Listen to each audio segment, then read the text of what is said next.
Hello friends, a very warm welcome and heartily greetings to you all on our channel for CMA Foundation classes. Hope you all are fine and staying at home. Friends, I know you are watching me first time here on this channel, and from today friends we are going to start a very interesting, very funny, very unique and a very mark fetching paper of CMA Foundation. Okay. And friend मैं सोच रहा हूँ कि आप guess कर चुके होंगे कि आज हम कौन सा पेपर शुरू करने वाले हैं. ठीक है, सो मैं आपके सोच में बिना बाधा डाले, ठीक है, सो बिना बाधा डाले मैं चलिए बता ही देता हूँ कि मैं आज कौन सा पेपर आपका शुरू करने वाला हूँ. So friends, we are going to start the fourth paper of CMA foundation. Okay, so CMA foundation के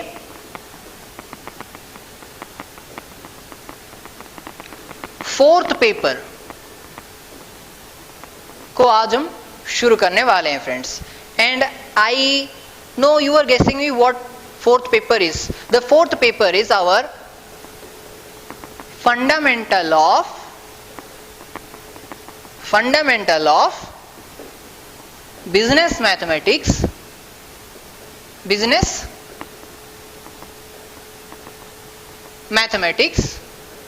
एंड स्टैटिस्टिक्स. हाँ फ्रेंड्स, जो हमारा CMA फाउंडेशन का फोर्थ पेपर है वो है हमारा मैथमेटिक्स एंड स्टैटिस्टिक्स का पेपर. ठीक है फ्रेंड्स. सो फ्रेंड्स, ये जो fundamental of business mathematics and statistics का पेपर है ना, इसमें दो सेक्शंस हैं. ठीक है, जो पहले वाला सेक्शन है वो है सेक्शन ए एंड जो दूसरे वाला सेक्शन है वो है section B. Section A indicate कर रहा है मैथमेटिक्स पोर्शन को, मैथमेटिक्स जो कि अलजेब्रा के कॉन्सेप्ट को लेके बना है. ठीक है, एंड जो दूसरा पेपर है वो स्टैटिस्टिक्स को बिलोंग करता है. ठीक है. सो फ्रेंड्स, आज से हम जो शुरू करने वाले हैं वो हम शुरू करने वाले हैं मैथमेटिक्स का पेपर. एंड फ्रेंड्स, क्लास शुरू करने से पहले एग्जाम में किस तरीके से आता है, पैटर्न क्या रहता है. सो फ्रेंड्स, याद रखिए एग्जाम में आपको मैथमेटिक्स मतलब सेक्शन ए से पूछे जाएंगे 40 क्वेश्चंस. ठीक है, एंड जो सेक्शन बी है उससे आपको पूछे जाएंगे 60 क्वेश्चंस. तो आप यहाँ पे गेस कर सकते हैं कि जो स्टैटिस्टिक्स है इसका वेट एग्जाम में ज्यादा है. ठीक है, लेकिन घबराने की जरूरत नहीं है, बहुत इजी चीजें हैं दोनों के दोनों सेक्शंस में. आपको मैं पूरा detail word by word and अच्छे से समझा के बताऊंगा, एग्जांपल्स के साथ समझाऊंगा. बस आपको काम क्या करना है कि जैसे मैं समझाते रहूं, जिस जगह पर मैंने एक टॉपिक को समझाया, कंप्लीट किया टॉपिक को, मैं पॉज करूंगा, मतलब मैं खुद पॉज होऊंगा तो आपको वीडियो पॉज करके उस टॉपिक को फिर से देखना है, मतलब फिर से सोचना है, उसको कॉपी में नोट करना है फ्रेंड्स, क्योंकि आपको बिना कॉपी में नोट किए कुछ भी नहीं हो सकता. मतलब आप प्रोसीड कर नहीं सकते, आपको बीच बीच में क्या होगा, वीडियो को बार बार देखना होगा. ठीक है, सो उसमें आपको प्रॉब्लम हो सकती है, दिक्कत हो सकती है. इसलिए आपको क्या करना है, वीडियो को पहले अच्छे से शुरू से देखना है. ठीक है, जिस जगह पर मैं पॉज लूंगा उस जगह पर आपको वीडियो को पॉज करके पहले टॉपिक को समझना है, फिर से उसको कॉपी में नोट करना है. ठीक है, तभी हम क्या कर सकते हैं, बहुत अच्छे तरीके से एग्जांपल्स के साथ कॉन्सेप्ट को क्लियर करके अच्छे से प्रोसीड कर सकते हैं आगे. ठीक है, and believe me, if you continue this way, okay, by following my instructions, I am guaranteed कि आपको कोई प्रॉब्लम नहीं होगी. ठीक है, टॉपिक्स को समझने में, टॉपिक्स में क्वेश्चन जितने आगे आने वाले हैं उसको करने में. सो फ्रेंड्स, जो पहला पेपर है मैंने बोला जैसे कि मैथमेटिक्स और अलजेब्रा पोर्शन है, दूसरा वाला है स्टैटिस्टिक्स. एंड दोनों के दोनों में बोथ सब्जेक्टिव के क्वेश्चन भी आने वाले हैं फ्रेंड्स, एंड ऑब्जेक्टिव के क्वेश्चन भी आने वाले हैं. ठीक है, एंड इट डिपेंड्स. ओके, जो सब्जेक्टिव के क्वेश्चन आएंगे वो मैथमेटिक्स से आने वाले हैं 16 मार्क्स. ठीक है, एंड जो स्टैटिस्टिक्स से आने वाले हैं वो है 36 मार्क्स. इट मे वैरी, मे भी चेंज भी हो सकता है. ठीक है, लेकिन चलिए मान के चलते हैं कि सब्जेक्टिव से इसमें आने वाले हैं 16, उसमें आने वाले हैं 36 क्वेश्चंस. सो बाकी बचे ऑब्जेक्टिव्स. सो ऑब्जेक्टिव्स में मैथमेटिक्स में अगर यहाँ से 16 आए तो बाकी बचा क्या, 40 से 24 मार्क्स ऑब्जेक्टिव आएंगे इस मैथमेटिक्स में. एंड स्टैटिस्टिक्स से ऑब्जेक्टिव्स में से कितने मार्क्स के क्वेश्चन आ सकते हैं, मे बी फ्रेंड्स उसमें से आएंगे वहीं 24 मार्क्स के क्वेश्चंस। समझ में आया ना आपको? सो इसी तरीके से हमको ये ध्यान में रखते हुए प्रोसीड करना है आगे। And from today we are going to start the section A mathematics paper. Okay, so चलिए बिना देरी की शुरू करते हैं आज का वीडियो।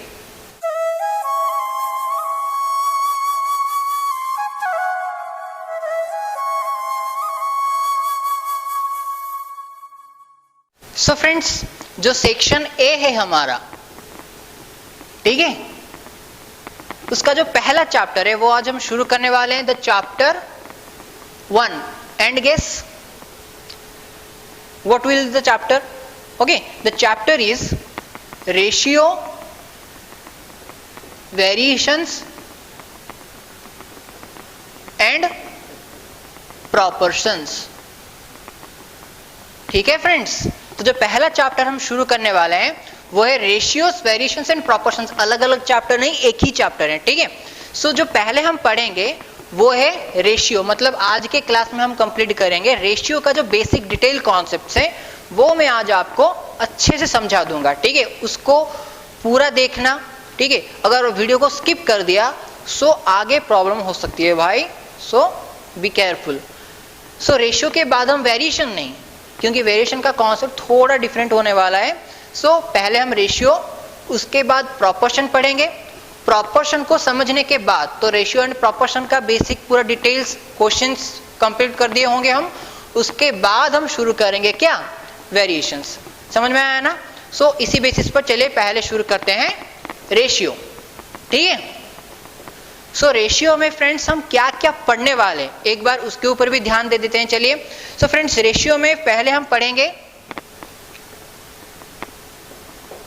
रेशियो का मीनिंग जानेंगे हम, ठीक है, क्योंकि रेशियो को एंट्री करने से पहले हमको जान लेना जरूरी है कि रेशियो बोला किसे जाता है, ठीक है।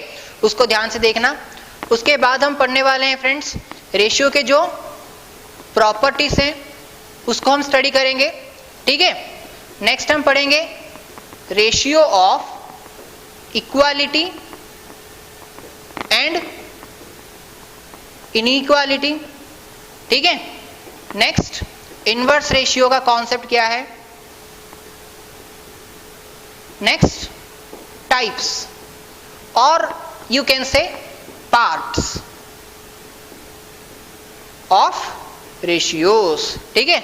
सो फ्रेंड्स ये है हमारा कंटेंट आज का, एंड इसमें आपको रेशियो का पूरा डिटेल कॉन्सेप्ट जितना है वो समझ में आ जाएगा, ठीक है। सो चलिए पहले देखते हैं रेशियो का मीनिंग क्या है, ठीक है। फ्रेंड्स रेशियो का एक बहुत अच्छा सिंपल सा एंड बहुत ही खूबसूरत डेफिनेशन दिया गया है फ्रेंड्स। तो डेफिनेशन देखने से पहले एक सेंस लगाते हैं, अपना सिक्स सेंस यूज करते हैं कि रेशियो क्या है। क्या समझ में आ रहा है कि आपको रेशियो का मतलब क्या मालूम पड़ रहा है? फ्रेंड्स रेशियो होता है एक एक्सप्रेशन, एक तरह का एक्सप्रेशन है रेशियो, ठीक है। और किस तरह का एक्सप्रेशन है रेशियो? रेशियो एक तरह का रिलेशनल एक्सप्रेशन है। रेशियो किस तरह का एक्सप्रेशन है? Ratio is a kind of relational expression है, ठीक है। मैं जो जो बोल रहा हूं जब मैं पॉज करूंगा तो आपको भी नोट करना है ये, ठीक है। सो ध्यान से समझना। सो रेशियो एक रिलेशनल एक्सप्रेशन है। रिलेशनल एक्सप्रेशन मतलब जो एक्सप्रेशन की कोई एक रिलेशनशिप को इंडिकेट कर रहा हो, ठीक है। किस तरह का रिलेशनशिप? ये जो रिलेशनशिप के बारे में बताया जा रहा है ये रिलेशनशिप दो वेरिएबल्स के बीच का होता है। किसके बीच का? दो वेरिएबल्स के बीच का। वेरिएबल मतलब अज्ञात राशि, मतलब जिसका की वैल्यू हमको मालूम नहीं है। सो उस दो वेरिएबल्स के बीच का जो रिलेशन होता है उसको हम एक्सप्रेस करते हैं किसमें? रेशियो में एक्सप्रेस करते हैं, ठीक है। सो रिलेशन होता है वेरिएबल्स के बीच के रिलेशन को हम एक्सप्रेस करते हैं रेशियो में।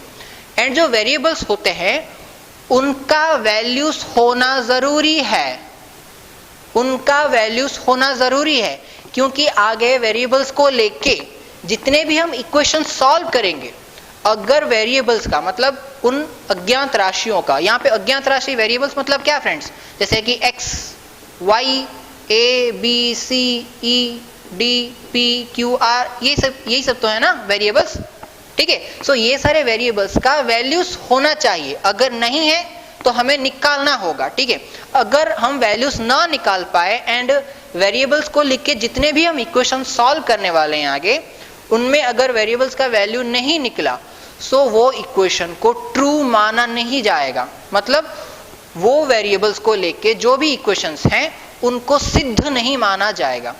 समझ में आया ना, मतलब वो इक्वेशन प्रूफ नहीं होगा। सो फ्रेंड्स, इसलिए किसी भी वेरिएबल्स को लेके जितने भी वेरिएबल्स होंगे एंड उन वेरिएबल्स के बीच का जो रिलेशन है उसको हम एक्सप्रेस करते हैं रेशियो में, and the variable must have values, ठीक है। एंड जितने भी वैल्यूज होंगे फ्रेंड्स, वो वैल्यूज सेम क्वांटिटी मतलब सेम कैटेगरी के होने चाहिए, सेम क्वांटिटी तो नहीं, सेम कैटेगरी के होने चाहिए, एंड सेम यूनिट के होने चाहिए। सेम कैटेगरी मतलब क्या कि मान लीजिए मार्क्स एक कैटेगरी है। सो एक क्लास में बहुत सारे बच्चों के मार्क्स आए। सो बच्चों के मार्क्स को, एक बच्चे के मार्क्स को दूसरे बच्चे के मार्क्स के साथ हम कंपेयर कर सकते हैं, ठीक है, एक रिलेशन ला सकते हैं। सो वहां पे मार्क्स बन जाता है कैटेगरी, ठीक है। यूनिट मतलब क्या, जैसे कि आप बाजार में खरीदने गए, आपने केजी में खरीदा, दाल खरीदा, राइस खरीदा, व्हीट खरीदा। सो वहां पे आप जो खरीदते हैं उसको किस में एक्सप्रेस करते हैं, यूनिट में एक्सप्रेस करते हैं।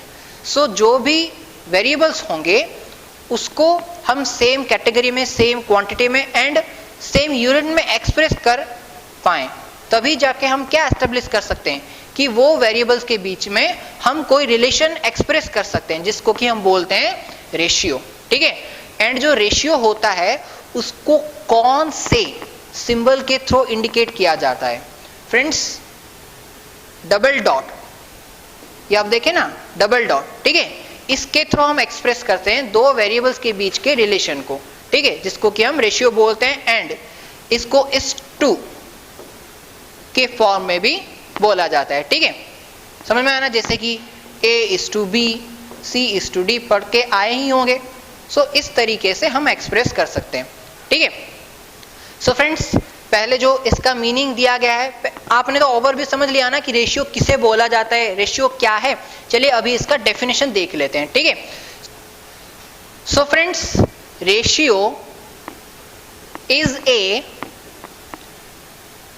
Comparable relation between two quantities of same kind and of same unit। Friends पहले इसको नोट कर लीजिए। सो फ्रेंड्स, हो गया। तो जो रेशियो होता है, रेशियो एक कंपेरेबल रिलेशन होता है।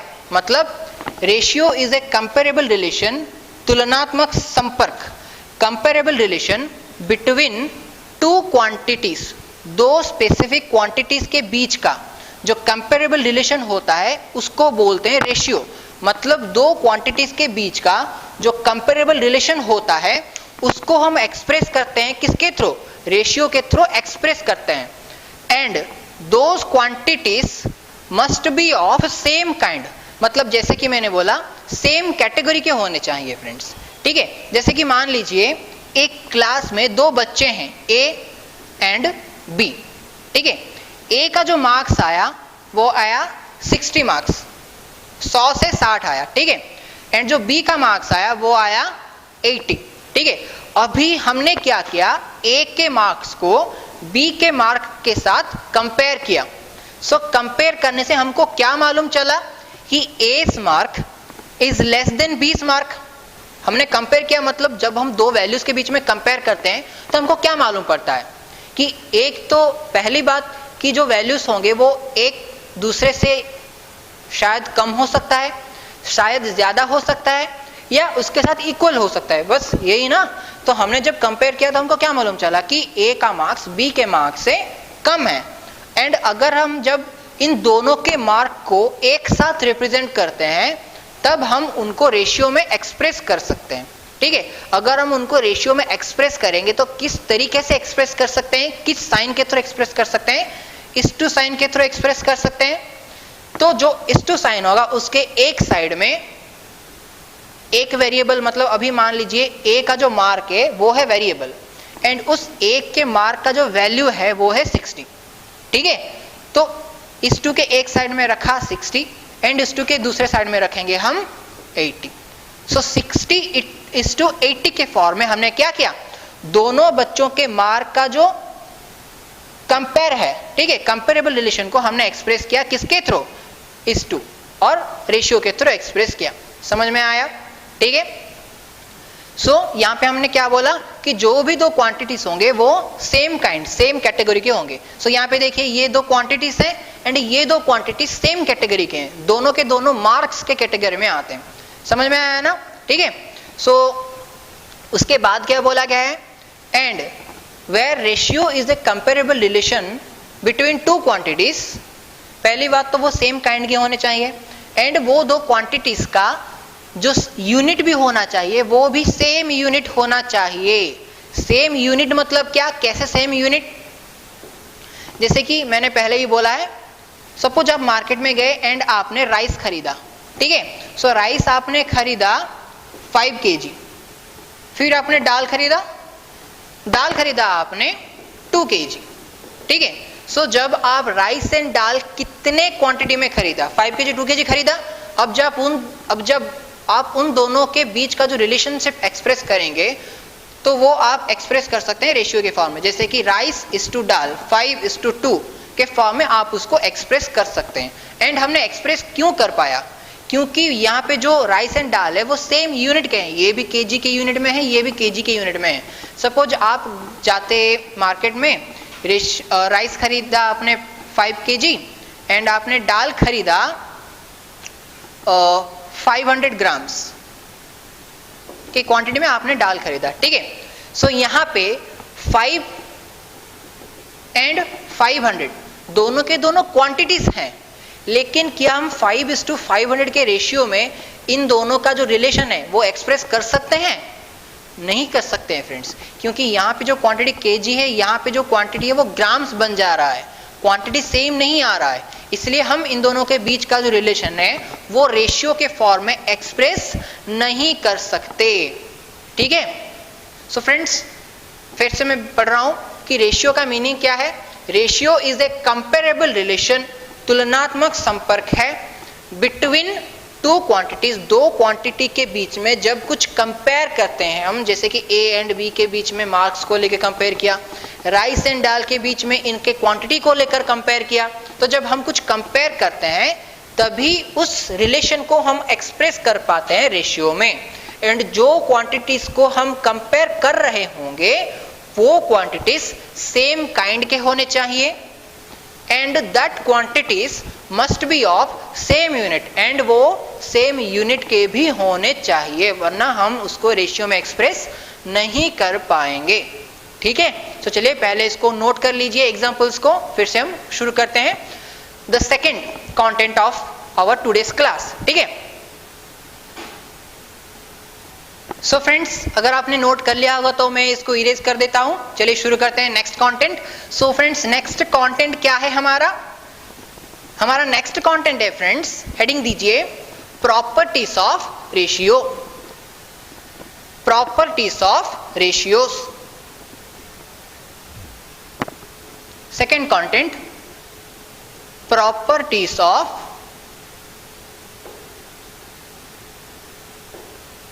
रेशियोज। ठीक है, सो फ्रेंड्स रेशियो के याद रखिए दो प्रॉपर्टीज हैं। ठीक है, कितने प्रॉपर्टीज हैं रेशियो के? दो प्रॉपर्टीज हैं, बहुत इजी प्रॉपर्टीज हैं, सिंगल लाइंस के, आपको इजीली याद रह जाएंगे। ठीक है, लेकिन ये जो दो प्रॉपर्टीज हैं उसको जानने से पहले रेशियो के बारे में एक और चीज जानना बहुत बहुत जरूरी है। जैसे कि मान लीजिए दो वेरिएबल्स हैं, ए एक वेरिएबल है, बी एक वेरिएबल है। हम इन दोनों वेरिएबल्स के बीच का जो रिलेशन है उसको किस तरीके से एक्सप्रेस कर सकते हैं? रेशियो के फॉर्म में एक्सप्रेस कर सकते हैं, मतलब A:B के फॉर्म में हम उसको एक्सप्रेस कर सकते हैं, राइट। सो जो हम रेशियो को एक्सप्रेस कर सकते हैं सिर्फ दो वेरिएबल्स को हमेशा इस तरीके से एक्सप्रेस करना है ये जरूरी नहीं है। हम किसी फ्रैक्शनेबल सोर्स को भी रेशियो के फॉर्म में एक्सप्रेस कर सकते हैं। फ्रैक्शनेबल सोर्स मतलब जैसे कि एक एग्जांपल्स के साथ मैं आपको समझा रहा हूं। मान लीजिए आपके घर में पिज्जा आया, ठीक है। पिज्जा कैसा होता है? गोल होता है। सो पिज्जा आया, सो आपने और आपके भाई ने मिलकर उसको खाने का सोचा। सो आपने क्या किया? पिज्जा को 4 पार्ट्स में डिवाइड किया। आपने अपने छोटे भाई को एक पार्ट दे दिया। छोटे भाई को क्या किया? एक पार्ट दे दिया, ठीक है। सो बाकी बचे कितने पार्ट? 3 पार्ट आपने खुद खा लिए। सो अभी आपने पूरे पिज्जा को 4 पार्ट्स में डिवाइड किया। 4 पार्ट्स में डिवाइड किया। 4 पार्ट्स में से आपने एक पार्ट को अपने भाई को दे दिए। बाकी बचा कितना पार्ट? 4 पार्ट से बाकी बचे 3 पार्ट। मतलब 1/4 जो है ये एक फ्रैक्शन है। हम इसको 1:4 के रेशियो में भी एक्सप्रेस कर सकते हैं। 4 पार्ट्स में से आपने 3 पार्ट खा लिए तो 3/4 आया। इसको भी आप 3:4 के रेशियो में एक्सप्रेस कर सकते हैं। समझे ना? मतलब कोई फ्रैक्शनेबल सोर्स भी कोई रिलेशन, मतलब कोई रेशियो के रिलेशन में हम उनको एक्सप्रेस कर सकते हैं, ठीक है। अभी मैं आपको बोलूं कि हाँ भाई, पिज्जा को तुमने और तुम्हारे भाई ने मिलकर किस रेशियो में खाया? पिज्जा को तुमने एंड तुम्हारे भाई ने मिलकर किस रेशियो में खाया? सो वहां भी आप क्या कर सकते हैं? उस चीज को रेशियो में एक्सप्रेस कर सकते हैं। सो आपने कितने पार्ट खाए? 3 यूनिट्स खाए आपने। एंड जो आपका भाई है वो कितना पार्ट खाया? 1 पार्ट खाया। सो 3:1 के रेशियो में भी आप क्या कर सकते हैं? उस चीज को एक्सप्रेस कर सकते हैं, रेशियो के फॉर्म में एक्सप्रेस कर सकते हैं। होप आपको समझ में आ रहा होगा इस चीज में। अभी यहां पे देखिए, हमने जो एक्सप्रेस किया उसको रेशियो में, हर किसी रेशियो में अब तक जितने एग्जांपल्स देखे आपने, 2 चीजें आ रही। जब हम 2 वेरिएबल्स को कंपेयर कर रहे होते हैं रेशियो के फॉर्म में, तो पहला वाला टर्म होता है और दूसरा वाला टर्म होता है। हम इसको टर्म्स बोलते हैं, ठीक है। इसको हम क्वांटिटीज भी बोल सकते हैं, हम इसको टर्म्स भी बोल सकते हैं, ठीक है। सो जब अभी देखिए, जब एक फ्रैक्शन होता है, फ्रैक्शन में जो पहले वाला टर्म होता है, जो ऊपर का टर्म होता है, हम उसको क्या बोलते हैं? हम उसको बोलते हैं न्यूमरेटर। हम उसको क्या बोलते हैं? न्यूमरेटर, ठीक है। स्पेलिंग लिख देता हूं, NUMERATOR, न्यूमरेटर। एंड जो नीचे वाला पार्ट होता है उसको क्या बोलते हैं? उसको बोलते हैं डेनोमिनेटर, डेनोमिनेटर, ठीक है। सो जब ठीक यही चीज रेशियो पे चला आता है तो हम उस वहां पे जो पहला वाला टर्म होता है रेशियो का, जो पहला वाला टर्म होता है रेशियो का, उसको हम बोलते हैं, जो फर्स्ट टर्म होता है उसको हम बोलते हैं एंटीसीडेंट। उसको हम क्या बोलते हैं? एंटीसीडेंट। उसको हम क्या बोलते हैं? एंटीसीडेंट। एंड रेशियो में जो दूसरा वाला टर्म होता है, ठीक है, जो दूसरा वाला टर्म होता है, उस दूसरे वाले टर्म को हम बोलते हैं कॉन्सिक्वेंट। उसको हम क्या बोलते हैं? प्यार से कॉन्सिक्वेंट बोला जाता है। सो जब हम किसी 2 वेरिएबल्स को या किसी 2 वैल्यूज को या किसी 2 टर्म्स को या किसी 2 क्वांटिटीज को जब रेशियो में एक्सप्रेस कर सकते हैं, तो वो पहला वाला टर्म जो होता है उसको बोलते हैं एंटीसीडेंट, एंड जो दूसरा वाला टर्म होता है उसको बोला जाता है कॉन्सिक्वेंट, ठीक है। अभी चलिए देखते हैं जो पहला वाला जो प्रॉपर्टीज है वो क्या क्या है, ठीक है। सो फ्रेंड्स, जो पहला वाला प्रॉपर्टी है वो क्या है? So first property of ratio. So ratio का जो पहला प्रॉपर्टी है फ्रेंड्स, 2 प्रॉपर्टीज है मैंने बोला। जो पहला प्रॉपर्टी है वो प्रॉपर्टी क्या बोल रहा है? If you multiply a single value, if you multiply a single value in both antecedent and consequent, the value of ratio remains unchanged. तो क्या बोला गया है friends? If you multiply a single value in both antecedent and consequent. So जब आप किसी ratio में, मान लीजिए कोई एक रेशियो है 2:3, सो 2:3 को हम किस तरीके से एक्सप्रेस कर सकते हैं? हम उसको 2/3 के फॉर्म में भी एक्सप्रेस कर सकते हैं, सही ना? सो अगर हम किसी रेशियो के एंटीसीडेंट को, एंटीसीडेंट मतलब ऊपर का टर्म, मतलब न्यूमरेटर ही है, एंड कॉन्सिक्वेंट, कॉन्सिक्वेंट मतलब सेकेंड टर्म, सेकेंड टर्म मतलब डिनोमिनेटर। सो जब हम एंटीसीडेंट एंड कॉन्सिक्वेंट में कोई एक सिंगल वैल्यू को मल्टीप्लाई करते हैं, कोई एक सिंगल वैल्यू को मल्टीप्लाई करते हैं, चलिए मान लेते हैं कि मैंने 2 से मल्टीप्लाई किया 5 डिवाइडेड बाई मैंने 3 में भी मल्टीप्लाई किया 5। सो यहाँ पे रिजल्ट क्या आया? 2 5 जा 10, 3 5 जा 15, ठीक है? So the value of ratio remains unchanged. So यहाँ पे जो नया रेशियो आया एंड जो पुराना रेशियो है, इन दोनों का जो वैल्यू है वो कभी भी चेंज नहीं होगा, दैट रिमेन्स अनचेंज्ड, ठीक है? मतलब अभी देखिए 2:3 मतलब 2/3, अभी जो 10/15 आया इसको अगर हम 5 से ठीक वैसे ही कैंसिल करें, मतलब 5 2 जा 10, 5 3 जा 15 आया, मतलब इसका जो वैल्यू आया वो भी क्या है? सेम 2/3 ही है। मतलब हम घूम फिर के फिर से वही आ रहे हैं कि जो मल्टीप्लाई किया होगा हमने ऊपर के टर्म में एंड नीचे के टर्म में, जो नया रेशियो आएगा उसका वैल्यू रूट वैल्यू के साथ, मतलब रूट रेशियो के वैल्यू के साथ हमेशा क्या रहेगा? सेम रहेगा, इक्वल रहेगा, ठीक है? चलिए चलते हैं दूसरे प्रॉपर्टी की ओर। होप आपको इसको समझ में कोई प्रॉब्लम नहीं हुई होगी, ठीक है? सो फ्रेंड्स, हमारा दूसरा प्रॉपर्टी क्या बोल रहा है? 2 or more ratios can be compared by reducing them to the same denominator. So friends, क्या बोला गया है यहाँ पे? 2 or more ratios, 2 या 2 से ज्यादा रेशियोस कैन बी कंपेयर्ड, उनको कंपेयर किया जा सकता है, by reducing them to the same denominator, अगर उन दो रेशियोज का डिनोमिनेटर सेम हो तो, दो रेशियोज का अगर डिनोमिनेटर सेम हो तो तभी हम उन दोनों रेशियोज को आपस में कंपेयर कर सकते हैं, ठीक है? अभी देखिए कैसे, जैसे कि मैंने पहला वाला एग्जांपल लिया था, ठीक है? ए का मार्क्स आया 60, बी का मार्क आया 80। अभी ए एंड बी के मार्क्स को हम कंपेयर कर सकते हैं, क्योंकि 60 मतलब क्या? 60/1। 80 मतलब क्या? 80/1। अभी चलिए मान लेते हैं कि इसका डिनोमिनेटर है ही नहीं भाई, ठीक है? सो हम इजीली इन दोनों के बीच में कंपेयर कर सकते हैं कि हाँ भाई 60 छोटा है, 80 बड़ा है, मतलब obviously A mark is less than B's mark, that means B's mark is greater than A's mark। समझ में आया? अभी मैंने जो एक दूसरा वाला एग्जांपल लिया था पिज्जा वाला, ठीक है? चलिए पिज्जे वाले एग्जांपल को ही देख लेते हैं। तो जो पिज्जा वाला एग्जांपल था उसमें क्या हुआ था? आपने धोखा दिया था, आपने अपने भाई को एक पार्ट खिलाया था और बाकी 3 तो आप खा गए थे।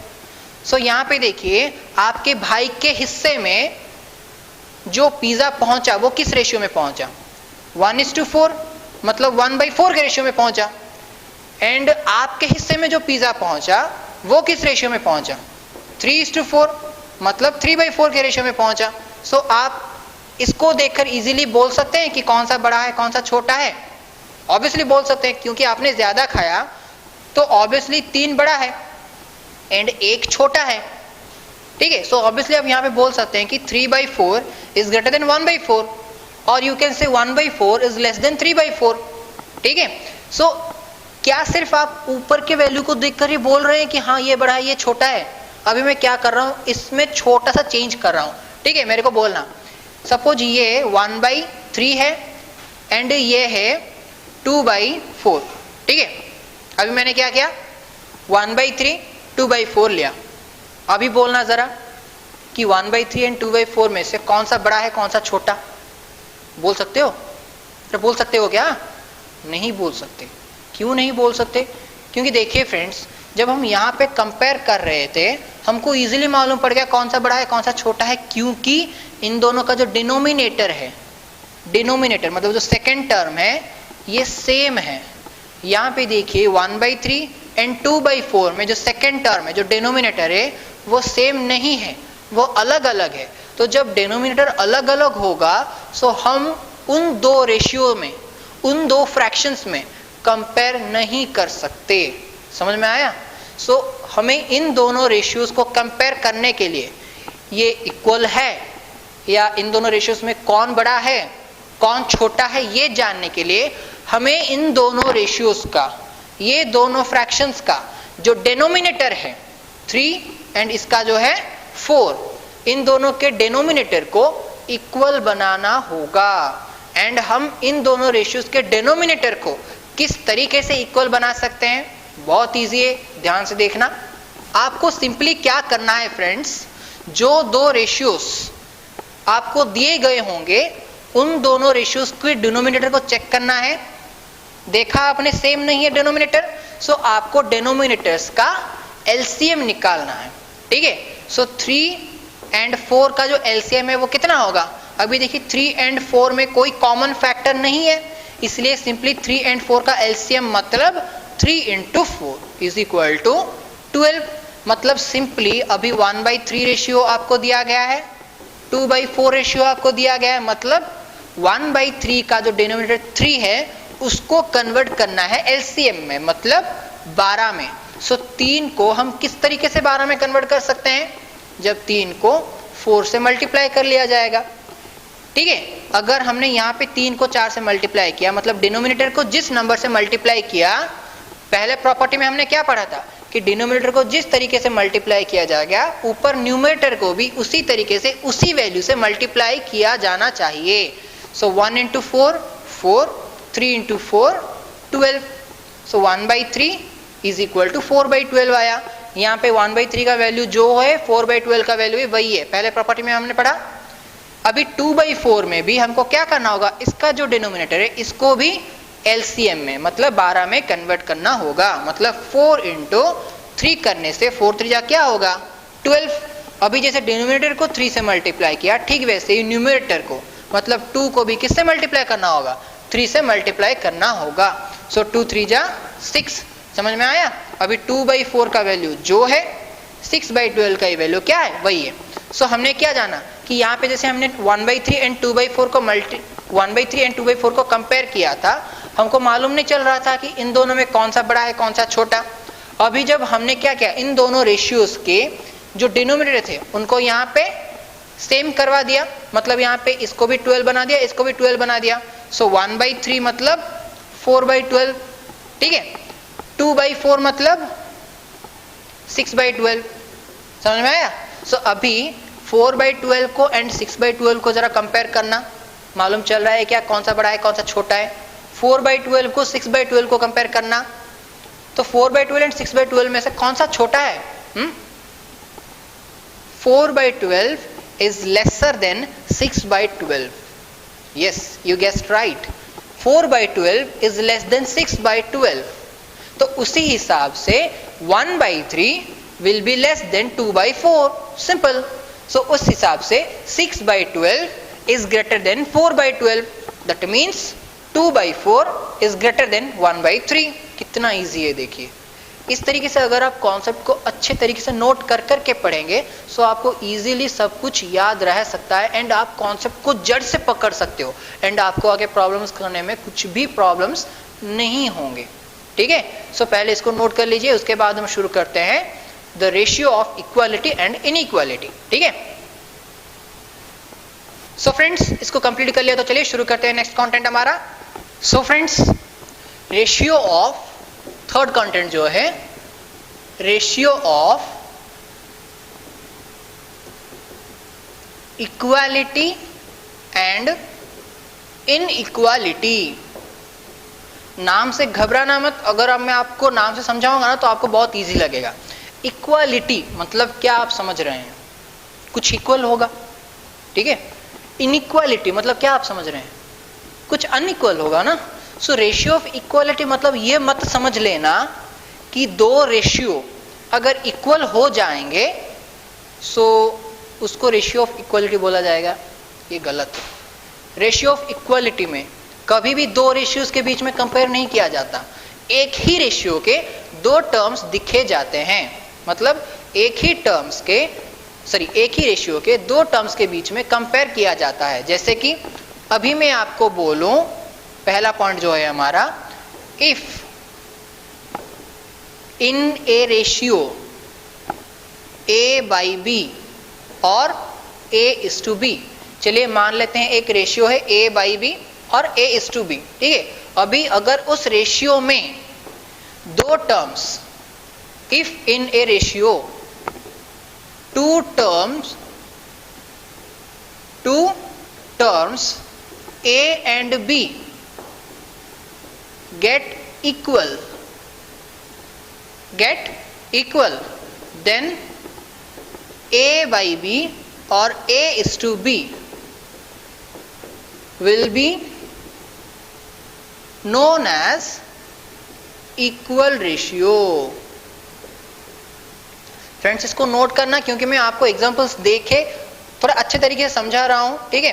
मे भी आपको ये PDF में या बुक में ना मिल सके, ठीक है, समझने में शायद दिक्कत ही हो, सो इसको लिख लीजिए, ठीक है।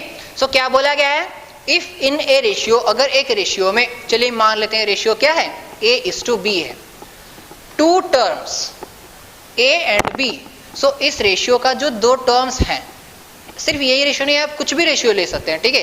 किसी भी रेशियो में अगर दो टर्म्स गेट इक्वल, मतलब अगर इक्वल बन जाते हैं, मतलब अगर A:B के रेशियो में अगर A=B हो गया, अगर A=B हो गया, तभी हम क्या बोल सकते हैं, then will be known as, means then the ratio A/B और A:B और whatever else you are taken, that ratio will be known as equal ratio, तभी हम उस रेशियो को इक्वल रेशियो बोल सकते हैं। जैसे कि 2:2, जैसे कि 3:3, जैसे कि 10:10, जैसे कि B:B, जैसे कि P:P, कुछ भी आप इस तरीके से ले सकते हैं जिसका कि दो के दो टर्म्स अगर इक्वल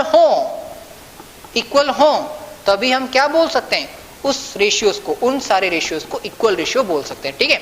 एंड हमेशा याद रखिए, जितने भी इक्वल रेशियोज होते हैं उन सारे इक्वल रेशियोज का वैल्यू क्या होता है, 1 होता है। क्योंकि भाई देखो, अभी मैंने क्या लिया, 2:2 लिया, मतलब क्या, 2/2, इसका मतलब न्यूमरेटर टू डिनोमिनेटर कैंसिल हो गया ना, सो बाकी बचा क्या, 1, ठीक है। सो अभी मैंने क्या किया, 3:3 लिया, मतलब 3 तो कैंसिल हो गया ना, न्यूमरेटर टू डिनोमिनेटर, तो बचा क्या, 1, मतलब अभी मैंने P:P लिया, मतलब कैंसिल हो गया ना न्यूमरेटर टू डिनोमिनेटर, तो बाकी बचा क्या, 1, या हम इसको इस तरीके से भी लिख सकते हैं, 1:1, means the value of each and every equal ratio is 1:1। मतलब आप कोई भी इक्वल रेशियो ले लो, वो सारे इक्वल रेशियोज का जो फाइनल वैल्यू आएगा वो क्या होगा, 1:1 ही होगा। समझ में आया ना। चलिए चलते हैं रेशियो ऑफ इनइक्वालिटी की, और मतलब ये दो टर्म्स इक्वल हो गए, मतलब उसको बोला जाएगा रेशियो ऑफ इक्वालिटी। अभी रेशियो ऑफ इनइक्वालिटी मतलब आप शायद समझ गए होंगे कि रेशियो ऑफ इनइक्वालिटी मतलब क्या होगा, अगर दो टर्म्स इक्वल ना होंगे, सेम ना होंगे, तभी हम क्या बोल सकते हैं, द रेशियो ऑफ इनइक्वालिटी बोला जाएगा। जैसे कि, so friends, ratio of inequality मतलब क्या, if in a ratio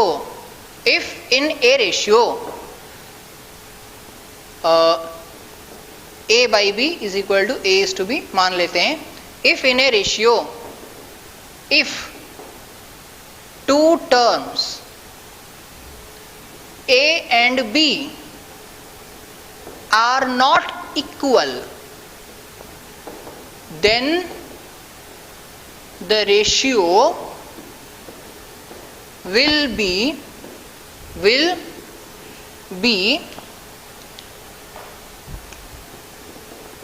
known as ratio of inequality. सो क्या बोला गया फ्रेंड्स, ध्यान दीजिए. इफ इन ए रेशियो, मान लेते हैं कि रेशियो क्या है, A:B.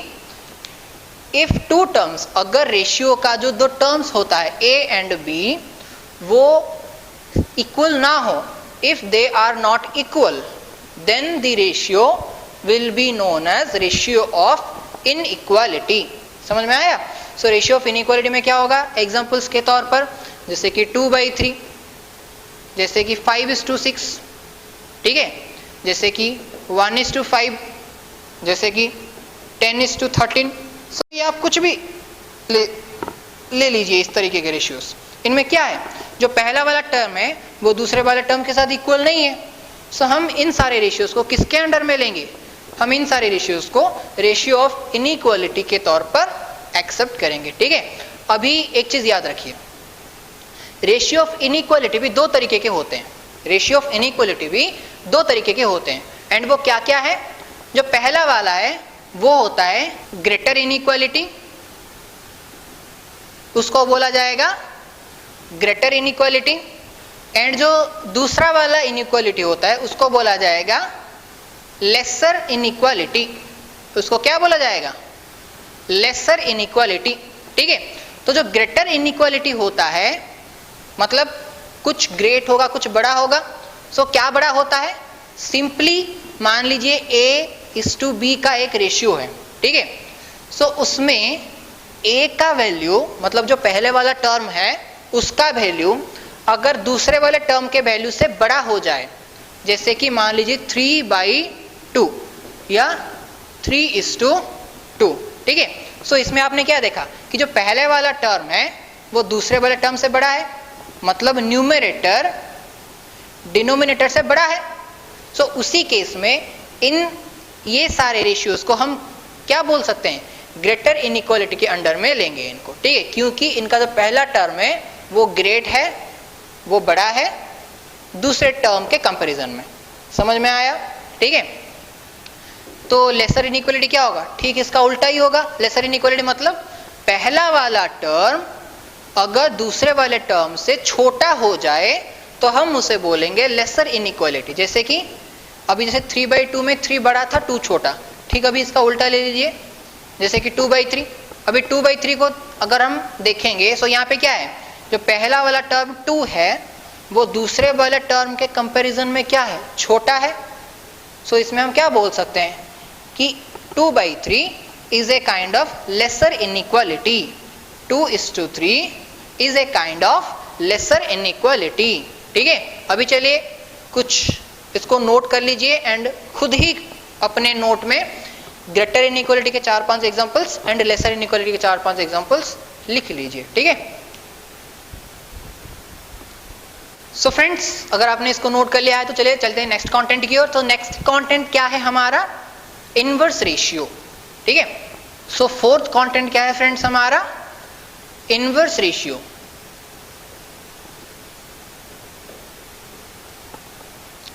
सो फ्रेंड्स, इनवर्स मतलब आप क्या समझ रहे हैं, इनवर्स का मतलब होता है ऑपोजिट, उल्टा. ठीक है. मतलब इनवर्स रेशियो किसे बोला जाएगा, इफ ए रेशियो, ठीक है, A:B, if A ratio A:B can be expressed, if a ratio A:B can be expressed in B:A, then B:A is called inverse ratio. inverse ratio. समझ में आया कुछ friends? If A ratio A:B, मान लीजिए कि A:B के एक ratio है, if it can be express, अगर हम A:B को एक्सप्रेस कर पाए B:A के फॉर्मेट में, then B:A is called inverse ratio. तभी B:A को हम क्या बोल सकते हैं, इनवर्स रेशियो बोल सकते हैं. फ्रेंड्स, इनवर्स रेशियो को रेसिप्रोकल रेशियो भी बोला जा सकता है, ठीक है, रेसिप्रोकल रेशियो भी हम बोल सकते हैं, ठीक है। सो कुछ भी आप एग्जांपल ले लिए, जैसे कि 2/3 है, ठीक है। सो 2/3 का इनवर्स रेशियो क्या होगा? 2/3 का इनवर्स रेशियो या रेसिप्रोकल रेशियो क्या होगा? 3/2 होगा। सपोज मैंने आपको बोला 6/5, 6/5 का रेसिप्रोकल क्या होगा या इनवर्स रेशियो क्या होगा? ऑब्वियसली 5/6। होप आपको समझ में आ गया है इसको। देखिए कितना इजी कॉन्सेप्ट है, चलिए इसको नोट कर लीजिए पहले जल्दी। सो फ्रेंड्स, अगर आपने कंप्लीट कर लिया तो चलिए चलते हैं टाइप्स ऑफ रेशियो को समझने की ओर, ठीक है। So friends, types of ratio, ठीक है, types of ratio. So types of ratio में फ्रेंड्स आप maximum to maximum 6 types of ratios देखने को मिलेंगे, ठीक है, देख सकते हैं आप। जैसे कि पहला जो रेशियो है वो है कंपाउंड रेशियो। पहले रेशियो को हम क्या बोल रहे हैं? कंपाउंड रेशियो, ठीक है। जो दूसरा वाला रेशियो है उसको हम डुप्लीकेट रेशियो बोलेंगे। क्या? डुप्लीकेट रेशियो, ठीक है। एंड जो तीसरा वाला रेशियो है उसको हम बोलेंगे ट्रिप्लीकेट रेशियो। क्या? ट्रिप्लीकेट रेशियो, ठीक है। एंड जो फोर्थ वाला रेशियो है उसको हम बोलेंगे सब डुप्लीकेट रेशियो। क्या? सब डुप्लीकेट रेशियो, ठीक है। फिफ्थ जो रेशियो है वो है सब ट्रिप्लीकेट रेशियो। क्या? सब ट्रिप्लीकेट रेशियो। जो लास्ट वाला रेशियो है वो है कंटिन्यूड रेशियो। क्या? कंटिन्यूड रेशियो, ठीक है। सो चलिए देखते हैं पहला वाला रेशियो क्या है हमारा। If 2 or more ratios are multiplied together, if 2 or more ratios are multiplied together like A is to B into C is to D is equal to AC is to BD, then the new ratio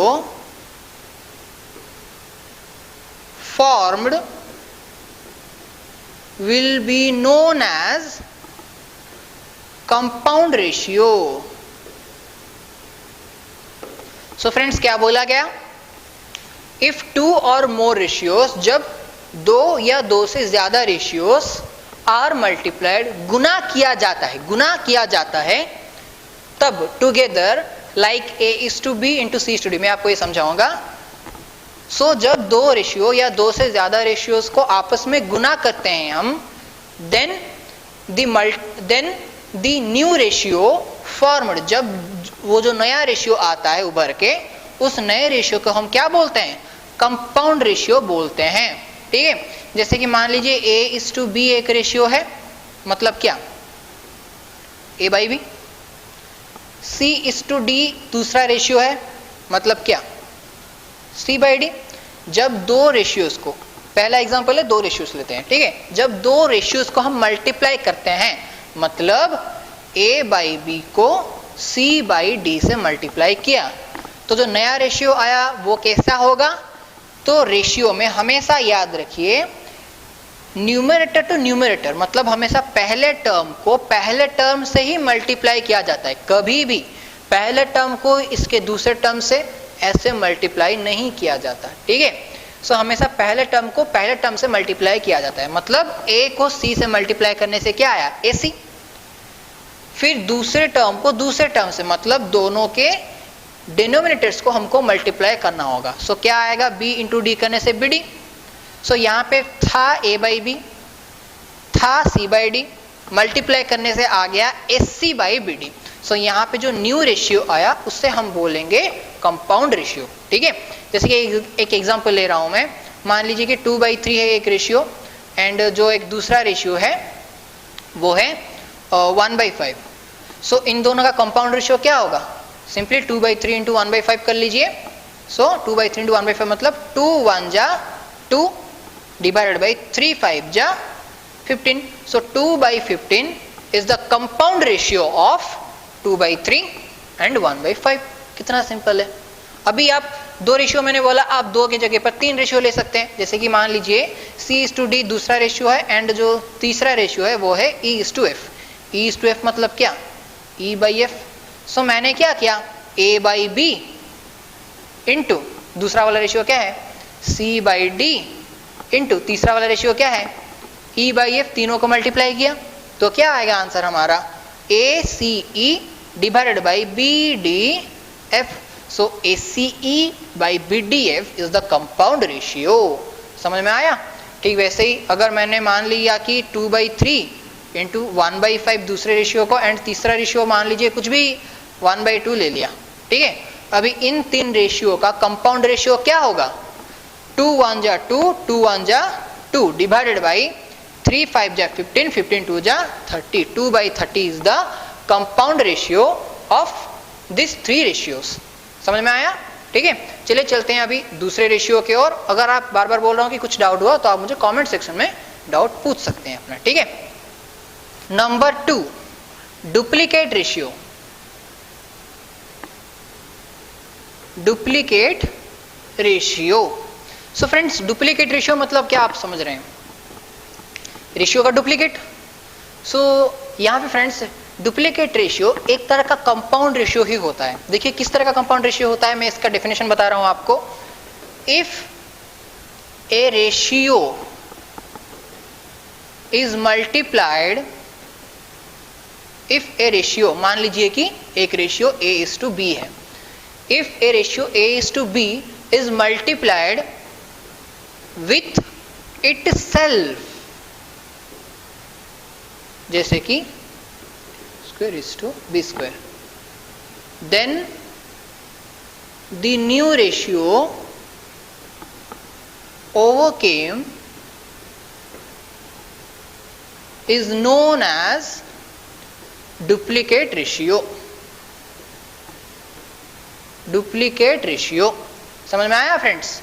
If a ratio A/B is multiplied with itself, अगर कोई एक ratio खुद ही से multiply हो जाए तभी जो new ratio आता है उसको हम पहले वाले रेशियो का डुप्लीकेट रेशियो बोलेंगे। जैसे कि A/B मतलब A/B एक रेशियो है। अभी इस रेशियो का अगर हम डुप्लीकेट रेशियो निकालें, मतलब A/B को हमको क्या करना होगा? A/B से ही मल्टीप्लाई करना होगा। That means A into A square divided by B into B square. Then we can say A square by B square is the duplicate ratio of A/B. समझ में आया? A square by B square is the duplicate ratio of A/B. इसका एक और example लेके समझाता हूँ आपको। जैसे कि मान लीजिए एक रेशियो है 2/3, सो 2/3 का डुप्लीकेट रेशियो क्या होगा? 2 स्क्वायर डिवाइडेड बाई 3 स्क्वायर, मतलब 2 इंटू 2 डिवाइडेड बाई 3 इंटू 3। समझ में आया ना? जो रेशियो है उसको हमने उसी के साथ मल्टीप्लाई किया। सो 2 2 जा 4 डिवाइडेड बाई 3 3 जा 9, 4/9 is the duplicate ratio of 2/3। कितना सिंपल है, ठीक है। चलिए इसको नोट कर लीजिए और इस तरह के 2-3 एग्जांपल्स आप खुद ही से लिख लीजिए। Triplicate ratio. Friends I know you are guessing right. जैसे ही डुप्लीकेट रेशियो पढ़ा था, ट्रिप्लीकेट रेशियो ठीक वैसा ही है, ठीक है। इफ A/B मतलब इफ A/B एक रेशियो जो है can be expressed in AQ/BQ, then the new ratio is known as triplicate ratio. Triplicate ratio समझ में आया? मतलब अगर कोई रेशियो A/B है, अगर हम उसको AQ/BQ के फॉर्म में एक्सप्रेस करते हैं तभी जो न्यू रेशियो आएगा उसको पहले वाला रेशियो का ट्रिप्लीकेट रेशियो बोला जाएगा। जैसे कि मान लीजिए एक रेशियो 2/3 है। सो 2/3 का ट्रिप्लीकेट रेशियो क्या होगा? 2 क्यूब डिवाइडेड बाई 3 क्यूब। कितना आसान है, 2 क्यूब मतलब 2 इंटू 2 इंटू 2। डुप्लीकेट रेशियो में 2 बार मल्टीप्लाई किया जाता था, यहाँ पे एक रेशियो को खुद ही से कितने बार मल्टीप्लाई किया जाना होगा? 3 बार मल्टीप्लाई किया जाना होगा। सो 3 क्यूब मतलब 3 इंटू 3 इंटू 3। सो 2 2 जा 4 2 जा 8 डिवाइडेड बाई 3 3 जा 9 3 जा 27। Then we can say here the 8/27 is the triplicate ratio of 2/3। समझ में आया? चलिए चलते हैं नेक्स्ट चीज की ओर, सब duplicate ratio.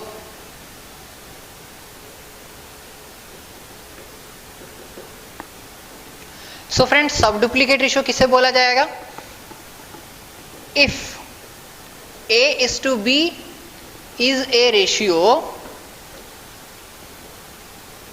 expressed under root over of A is to root over of B, that is known as subduplicate ratio। Subduplicate ratio. देखा फ्रेंड्स, डुप्लीकेट रेशियो जो हमने पढ़ा था ये डुप्लीकेट रेशियो का उल्टा है। मतलब डुप्लीकेट रेशियो में क्या होता था, अगर आपको एक रेशियो A:B दे दिया गया, सो आप उसको अगर A²:B² के फॉर्म में एक्सप्रेस करते थे, तब A²:B² को A:B का डुप्लीकेट रेशियो माना जाता था। मतलब अगर अभी क्या करेंगे, A:B एक रेशियो दे दिया गया, अगर आप उसको √A:√B के फॉर्म में एक्सप्रेस करते हैं, देन हम बोल सकते हैं कि √A:√B is the sub duplicate ratio of A:B। ठीक है, जैसे कि एक एग्जांपल ले रहा हूं मैं यहाँ पे, मान लीजिए 2/3 का डुप्लीकेट रेशियो, 2/3 का डुप्लीकेट रेशियो क्या हो सकता है? 2² डिवाइडेड बाई 3² मतलब 2 2 जा 4 डिवाइडेड बाई 3 3 जा 9। अभी हम क्या करेंगे, 4/9 को 2/3 का डुप्लीकेट रेशियो बोलेंगे। अभी हमको क्या करना है, 4/9 का सब डुप्लीकेट रेशियो निकालना है। मतलब 4/9 का सब डुप्लीकेट रेशियो मतलब √4 डिवाइडेड बाई √9। ठीक है, सो √4 मीन्स 2, √9 मीन्स 3। सो हम यहाँ पे क्या बोल सकते हैं, 2/3 is the sub duplicate ratio of 4/9। समझ में आया? चलिए एक और एग्जांपल लेके समझाता हूँ। मान लीजिए कि 16/25 है, तो 16/25 का सब डुप्लीकेट रेशियो क्या होगा? 16/25 का सब डुप्लीकेट रेशियो होगा 16/25 का √। फ्रेंड्स, यहाँ पे गलती से भी इक्वल टू मत दे देना, क्योंकि यहाँ पे देखिए 16/25 का जो सब डुप्लीकेट रेशियो आएगा वो क्या होगा, 16 का √4, 25 का √5। ठीक है, सो यहाँ पे देखिए 16/25 का वैल्यू जो है 4/5 का वैल्यू सेम नहीं है, अलग अलग है यहाँ पे। सो यहाँ पे एक चीज याद रखिए कि कभी भी जो रेशियो आपको दिया जाता है उसका वैल्यू कभी भी डुप्लीकेट रेशियो के साथ, या उसका वैल्यू उसके ट्रिप्लीकेट रेशियो के साथ, या उसका वैल्यू उसके सब डुप्लीकेट रेशियो के साथ, या उसका वैल्यू उसके सब ट्रिप्लीकेट रेशियो के वैल्यू के साथ कभी भी इक्वल नहीं होगा। Means A ratio is always different from its duplicate ratio, A ratio is always different from its triplicate ratio, A ratio is always different from its सब डुप्लीकेट रेशियो और from its सब triplicate ratio. ठीक है, तो चलिए चलते हैं। अगर आपको ये समझ में आ गया होगा इसको नोट कर लीजिए। नेक्स्ट देखेंगे हम sub triplicate ratio. And I know you are guessing right कि सब डुप्लीकेट रेशियो जैसे हमने पढ़ा, सब ट्रिप्लीकेट रेशियो भी कुछ उसी तरीका होगा। हाँ, उसी तरीके का ही है। ठीक है, so friends, sub triplicate ratio क्या होता है? If A:B is a ratio expressed under root cube of A is to root cube of B, that is known as sub triplicate ratio. Friends, जैसे हमने A:B अगर एक ratio है, सो A (3)(B)³ उसका क्या होगा? ट्रिप्लीकेट रेशियो होगा, पढ़ा था हमने। ठीक वैसे ही अगर कोई रेशियो दिया जाता है, सो जब हम उस रेशियो के टर्म्स का, अगर हम उस रेशियो के टर्म्स का √³ निकालते हैं, देन वो जो नया रेशियो आएगा उसको हम रूट रेशियो का उसको हम पहले वाले रेशियो का सब ट्रिप्लिकेट रेशियो बोलेंगे। ठीक है, जैसे कि एग्जांपल ले रहा हूं मैं, मान लीजिए कि 2/5 एक रेशियो है। ठीक है, तो 2/5 रेशियो का सब 2/5 रेशियो का ट्रिप्लिकेट रेशियो क्या होगा? 2 cube divided by 5 cube. So 2 cube मतलब 8, 5 क्यूब मतलब 125। ठीक है ना, तो हम क्या बोलेंगे? 8/125 is the triplicate ratio of 2/5। अगर हम 8/125 का सब ट्रिप्लिकेट रेशियो निकालें तो क्या होगा? 8 का रूट क्यूब डिवाइडेड बाई 125 का रूट क्यूब। ठीक है, सो 8 का रूट क्यूब क्या है? 2। 125 का रूट क्यूब क्या होगा? 5। सो हियर वी कैन से 2/5 is the sub triplicate ratio of 8/125। Hope friends आपको समझ में आ रहा होगा। देखिए बहुत इजी चीजें हैं, थोड़ा प्रैक्टिस कर लीजिए सब आसान हो जाएगा। ठीक है, सो इसको नोट कर लीजिए। इसके बाद हम जानेंगे कंटिन्यूड रेशियो किसे बोला जाता है। ठीक है, continued ratio. So friends continued ratio मतलब आपको हेडिंग से क्या मालूम चल रहा है कि कंटिन्यूड रेशियो क्या हो सकता है? मतलब कुछ कंटिन्यू कर रहा होगा, कुछ इधर से उधर, उधर से इधर हो रहा होगा। सही में ना? सो कंटिन्यूड रेशियो बस फ्रेंड्स उसी तरीके का होता है जो कि इधर से उधर हो रहा हो, इधर से उधर। ठीक है, मतलब कैसे? इफ मान लीजिए if 2 ratios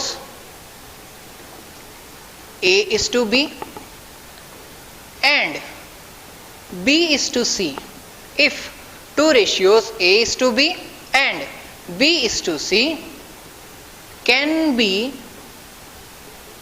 expressed in A:B:C, then we can say it's a continued ratio। ठीक है फ्रेंड्स, क्या बोला गया? इफ 2 रेशियोज मतलब मान लीजिए 2 रेशियोज A:B एंड B:C, अगर ये 2 रेशियोज कैन बी एक्सप्रेस्ड, अगर उनको हम एक्सप्रेस कर पाए A:B:C के फॉर्मेट में, देन जो नया रेशियो आया A:B:C, अभी ये A:B:C भी एक तरीके का रेशियो ही है, क्योंकि ये एक तरीके का कंपेरेबल रिलेशन है 3 वेरिएबल के बीच में, A, B एंड C के बीच में। ठीक है, सो देन जो नया रेशियो आया A:B:C, it's a continued ratio. हम उसको कंटिन्यूड रेशियो बोल सकते हैं। मतलब जैसे कि मान लीजिए A:B एक रेशियो है 1:2। ठीक है, एंड जो दूसरा रेशियो है B:C उसको हम लेते हैं 2/5। फ्रेंड्स देखिए कंटिन्यूड रेशियो होने के लिए जो 2 रेशियोस आपको दिए गए होंगे, पहले वाला रेशियो का जो डिनोमिनेटर होता है या जो कॉन्सिक्वेंट होता है, दूसरे वाले रेशियो का जो पहला वाला टर्म होता है, मतलब जो न्यूमरेटर या आप एंटीसीडेंट बोल सकते हैं, वो दोनों एक होने चाहिए। मतलब अगर इसका सेकेंड टर्म एंड इसका अगर पहला टर्म इक्वल नहीं हुआ, सो हम उन दोनों रेशियोज को डायरेक्टली कभी भी कंटिन्यूड रेशियो के फॉर्मेट में एक्सप्रेस नहीं कर सकते। इसलिए मान लीजिए कि कभी अगर आपको एक कंडीशन ऐसा दे दिया गया कि इसका जो दूसरा टर्म है एंड इसका जो पहला टर्म है उसको हमें कंटिन्यूड रेशियो में एक्सप्रेस करना है, बट सेम नहीं है टर्म्स, इसका सेकेंड टर्म इसका पहला टर्म, सो हमको क्या करना होगा? इसका सेकेंड टर्म एंड इसका पहला टर्म दोनों को सेम करना होगा, एंड उसी दोनों को सेम करने के चक्कर में ये रेशियोज भी क्या हो जाएंगे? बदल जाएंगे। ठीक है, सो तभी जाके हम उनको कंटिन्यूड रेशियो में एक्सप्रेस कर पाएंगे। ठीक है, तो वो तो हमारे अगले क्लास के जब हम प्रॉब्लम करेंगे तब मैं आपको बताऊंगा कि उसको कैसे बनाया जाता है। ठीक है, लेकिन अभी एक सिंपल सी चीज जान लीजिए कि मान लीजिए कि A/B है 1/2, B/C है 2/5। सो यहाँ पे देखिए जो पहला वाला रेशियो है उसका जो सेकेंड टर्म है एंड जो दूसरा वाला रेशियो है उसका जो पहला टर्म है वो दोनों सेम है। सो अभी क्या हम इन दोनों को कंटिन्यूड रेशियो में एक्सप्रेस कर सकते हैं? यस, एक्सप्रेस कर सकते हैं। सो इन दोनों का कंटिन्यूड रेशियो क्या होगा? 1:2:5। देखिए कितना इजी है। अभी आपको बोला जाए कि भाई एक कंटिन्यूड रेशियो को दो अलग अलग रेशियो में एक्सप्रेस करके बता, इजीली बता सकते हैं भाई हम। 1:2 मतलब 1:2:5 में जो पहले दो एलिमेंट्स को लेके क्या बनेगा 1:2, एंड दूसरे दो टर्म्स को लेके क्या बनेगा दूसरा रेशियो 2:5। समझ में आया? समझ में आया ना?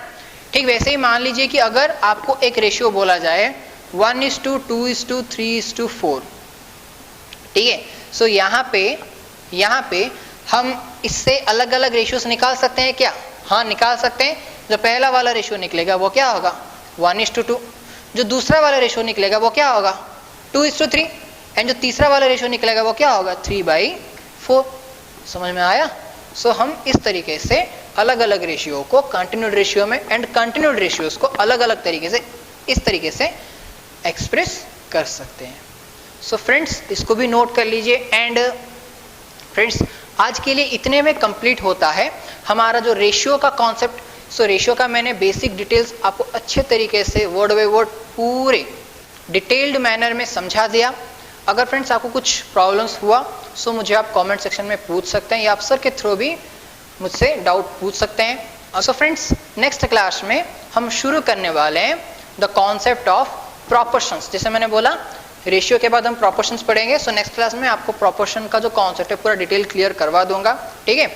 नेक्स्ट रेशियो एंड प्रोपोर्शन के कंप्लीट होने के बाद हम फ्रेंड्स करने वाले हैं रेशियो एंड प्रोपोर्शन के प्रॉब्लम्स, ठीक है।